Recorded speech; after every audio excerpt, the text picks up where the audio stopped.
चलिए बच्चों, आज हम लोग कक्षा 7वीं विषय विज्ञान के अंतर्गत अध्याय 15 स्थिर विद्युत पढ़ेंगे। और स्थिर विद्युत के बारे में आज हम लोग चर्चा करेंगे। तो विद्युत का हमारे जीवन का बहुत ही महत्वपूर्ण स्थान है ना।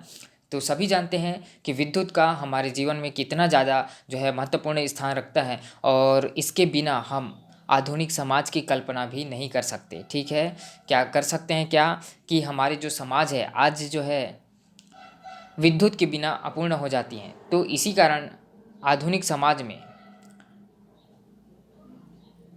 जो है बल्ब, पंखे, रेडियो, टेलीविज़न इत्यादि द्वारा विद्युत द्वारा से क्या होती है, संचालित होती है। सभी जानते हैं कि हम जहाँ रहते हैं वहाँ भी विद्युत की कितनी ज़्यादा आवश्यकता होती है। और उसी प्रकार स्कूलों में भी देखा जाए, और आज जो है विद्युत की संचालन की दर जो है बढ़ चुकी है। तो विद्युत आवेशों के प्रवाह को विद्युत धारा कहा जाता है। क्या कहा जाता है? विद्युत आवेशों के जो प्रवाह होती है उसी को विद्युत धारा कहते हैं। विद्युत धारा के विषय में भली भांति समझने के लिए हमें विद्युत आवेशों की मूल प्रकृति के बारे में जानना भी आवश्यकता है ना, कि हमें उनके बारे में क्या जानना आवश्यक है कि नहीं है। तो पिछली कक्षा में आपने पढ़ाई है कि प्लास्टिक की कंघी को जब शुष्क बालों पर रगड़ते हैं तो छोटे छोटे कागज़ के टुकड़े के जो कागज़ के टुकड़े हम रखे रहते हैं वो कागज़ के टुकड़े क्या हो जाती है, निकल जाती है ना। तो वे कंघी की ओर क्या होती है, आकर्षित होती है। सभी लोग ये प्रैक्टिकल तो किए ही होंगे, है ना, कि कंघी में क्या होती है, जब हम कंघी से जो है हम बाल को रगड़ते हैं तो उसमें क्या होती है, एक धारा प्रवाहित होती है। वो धारा जो होती है क्या होती है, आकर्षण की धारा होती है। जो छोटे छोटे जो पेपर के कटिंग होते हैं, कागज़ होते हैं, उनको क्या करती है, अपनी ओर आकर्षित करती है। और इसी प्रकार टेलीविज़न को चालू या बंद करते समय उनके पर्दे के निकट हाथ को लाने पर चट चट की आवाज़ आती है। तो ये घटनाएं क्या होती है, विद्युत आवेशों के कारण ही उत्पन्न होती है। एक होती है चेयर में आप लोग बैठिएगा, तो चेयर में बैठने के बाद एक प्लास्टिक की चेयर है जिसमें पीछे से हम लोग क्या करते हैं, हवा देते हैं। किसके माध्यम से? कुछ कपड़े के माध्यम से, टॉवल के माध्यम से हम लोग क्या करते हैं, पीछे से हवा देते हैं। और दूसरे व्यक्ति जो चेयर में बैठे हुए व्यक्ति को टच करते हैं तो चट चट की आवाज़ आती है। वो क्या होती है, विद्युत धारा की प्रवाह के कारण होती है। तो क्रियाकलाप एक के माध्यम से हम लोग समझने की कोशिश करें कि आवश्यक सामग्री के रूप में यहाँ पर लिया गया है शरबत पीने वाली नली, है ना, शरबत जो पीते हैं उनके स्ट्रॉ जो होते हैं, नली, और गुब्बारा, कंघी, कागज इत्यादि लिए हैं। और स्ट्रा को कागज की जो स्ट्रा है उन कागज की सीट पर 5 से 7 बार रगड़िए।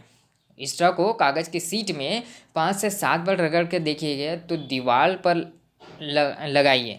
अब उसको रगड़ कर हम लोग दीवार पर लगाएं। और इसी प्रकार एक फूले हुए गुब्बारे को कागज की सीट से 5 से 7 बार रगड़ेंगे तो दीवार पर लगाएंगे। दोनों स्थितियों में हमें क्या पता चल रहा है, ये प्रैक्टिकल करके देखेंगे कि आप पाएंगे कि दोनों स्थितियों में जो स्ट्रा तथा गुब्बारे की दीवार में चिपक जाते हैं। मतलब क्या है, हम लोग दीवार पे रखेंगे और दीवार पे रखेंगे तो दोनों में इस अंतर ये होगी कि दोनों क्या होती है, स्ट्रा तथा गुब्बारा दीवार में चिपक जाते हैं।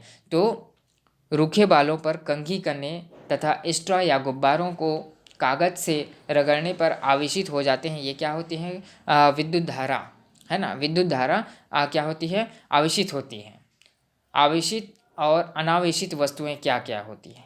हमारे आसपास स्थित वस्तुएं जो होती है सामान्य परिस्थितियों में आवेश की उपस्थिति नहीं दर्शाती है।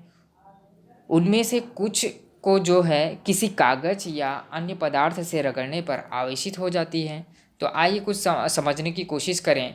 क्रियाकलाप 2 के माध्यम से आवश्यक सामग्री के रूप में हम लोग लिए हैं प्लास्टिक तथा लकड़ी के स्केल।